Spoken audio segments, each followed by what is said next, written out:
Alright guys, this one's going to be doing a review today. This one's going to be doing a review for the Walking Dead universe, and another ranking video for today. We're going to be going over all of the penultimate episodes from the new era of the Walking Dead spinoff series, and rank them from worst to best. So obviously this is going to be including The Walking Dead, The Ones Who Live, the 2 seasons of The Walking Dead, Daryl Dixon, and the 2 seasons of The Walking Dead, Dead City.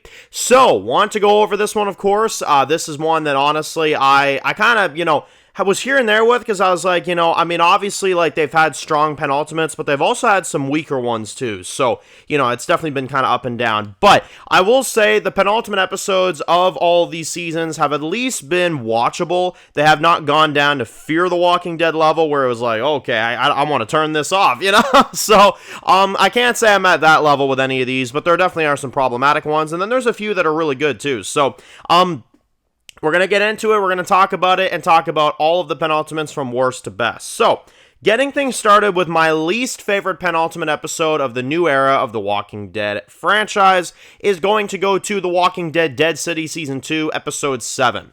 Now, this is my least favorite for a numerous amount of reasons, mostly because I find it very jarring how quickly they redeem the Croat in this episode. Not to say that he's a bad character, because he's a really good character in this episode, but it was really jarring how quick they made him a good guy, and how quick he helped Maggie, and how quick everything kind of played out. It was very jarring, I will admit. Also, the Negan stuff in this episode, I just wish he saw his family for real, to be honest. Not giving us that now, being done the season, it kind of felt like a cop-out for him to see, Annie and Joshua, and for that to not be real, even though they really were there in episode 6, felt a little bit like a bit of a cop-out, you know what I'm saying? And overall, the episode, it moved very slowly. There was a lot of hallucinations. There was a lot of stuff. Now, I will give it some praise, though. I did like the sequence with Maggie when she was on the rooftop and stuff, and then the glass broke, and then Croat saved her. But again, like, Croat saved her. Like, they tried to make Croat this relatable guy, which I'm like, he's not, though. Like, it was too quick for me. It was too all of a sudden. The episode is fine, but it's definitely my least favorite from the penultimate episodes of the new era. I don't even think it's kind of close. Now, coming in at number 4 is then going to be Season 2, Episode 5 of The Walking Dead, Daryl Dixon, The Book of Carol. Now, this is a pretty darn good episode. I like this one. I'm not a fan of the religious cult with Lozang and his people, and them trying to go after Laurent and stuff like that. I'm not digging that storyline at all, but I did like the fight in the catacombs, and I did like the final stand with Lozang and Daryl. I thought that was really good. I did find it a bit weird how Daryl told Laurent about Isabel, and Laurent was kind of just chill about it, you know what I'm saying? That was kind of a weird one too for me, but the episode was enjoyable. I did like Caudron in this one, helping out Laurent. I did like, certain elements, them kind of, getting to the point with Carol and Ash, Carol finally telling Ash the truth, that she lied to him and stuff like that. I thought the episode had some good, elements. So this one was a bit better than the Dead City Season 2 penultimate, for me at least. Now, coming in at number 3 is then going to be The Walking Dead, Dead City Season 1, Episode 5. Now, this episode I did like. I like it more nowadays than I did back in the day, because I used to have a lot of problems with the episode.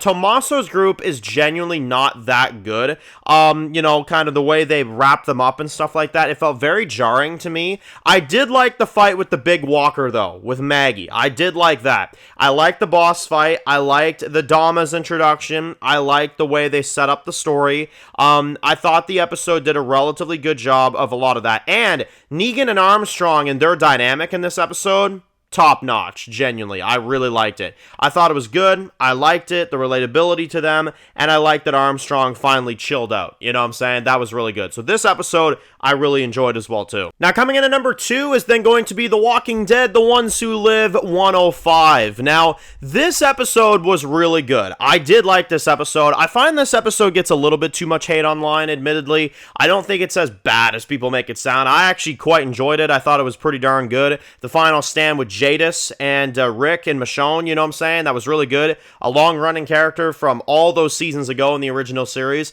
And Jadis is one that, like, it was weird because in the spin-off shows, I felt like she got better than she was in the original show, which is weird. I didn't like Jadis on the original show. I found her too back and forth and too weird and inconsistent for me. But in The World Beyond, one of the few frickin' things I'll give the Walking Dead World Beyond and The Walking Dead The Ones Who Live, she was better in the spinoff shows. Genuinely, she's a lot better.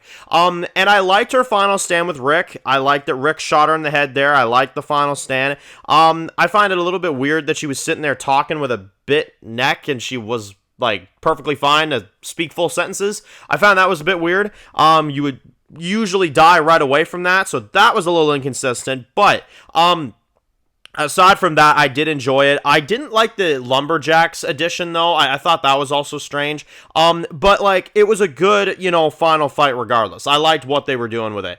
And then, obviously, the reason why this is number 2, seeing Father Gabriel again was amazing. I do wish he met up with Rick and Michonne. I felt like that was also a missed opportunity. The Walking Dead, The Ones Who Live is the series of missed opportunity, admittedly, so what are you going to do there? But I liked it, though. I liked it good enough. I thought it was better than the other Penultimates before this one because of what it does, because of taking out Jadis, because of Gabriel being involved, because of the added context. I think it does more, and I think it's added a little bit more to it than the other Penultimates for me. But the number 1 best Penultimate episode of the new era Walking Dead, I don't even think it's kind of close. This is just the best season of the new era. It just is. The Walking Dead Daryl Dixon 105. This was crazy. This was fucking nuts. I mean, you had running zombies on a fucking big old ship. You had a massive fight on a ship. They were about to kill Daryl, send him down to this, cage of walkers. You had Daryl freeing all the prisoners. You had all this shit going on. You had Isabel, of course, and Quinn. Really uncomfortable stuff going on there. You had some, stuff with Daryl and Laurent, him kind of being a father figure to him, you know what I'm saying? Laurent kind of saying he doesn't want to be alone, you know what I mean? And Daryl kind of relating to that. And then obviously Daryl, being in the arena, Madame Genet giving her speech while the fight on the boat was going on, the added context of how Daryl gets to France, which I thought was awesome. And then obviously the episode concluding with the Walker being unleashed and running towards Daryl. Daryl, winds up and the fucker's cliffhanger. Yeah, I was like, okay, shit, without a doubt, it's the best episode. I mean, it's one of the best episodes of the new era. I really thought that one was crazy. Honestly, I loved it. I loved that episode. Just talking about it gets me all hyped up. I wish Daryl Dixon kept that momentum going. I really do, because that shit was good, man. That was really good. So, that's kind of my thoughts overall, though. That's my kind of ratings for the penultimate episodes of the Walking Dead spinoffs. Definitely think the Daryl Season 1 finale is the king of this one, which it usually is for a lot of things. Daryl Season 1 is admittedly unstoppable TV, if you ask me. It's really good.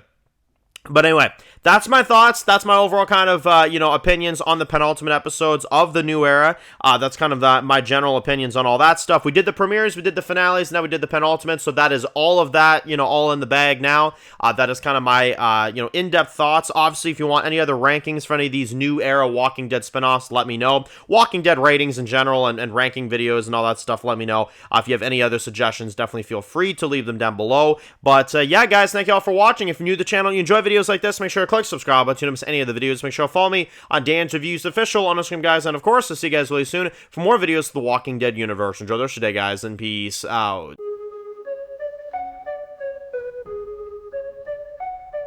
Born in the dark alleys, city of concrete. Dan's reviews blowing up, never taste defeat. Walking Dead dissected every plot twist beat. World gone mad, TV junkies hit a treat. Typing up scripts, marathon through the night. His opinions hit harder than a straight fight scene. Every episode, brain sharper than a knife. He's the beacon of critique, shedding TV light.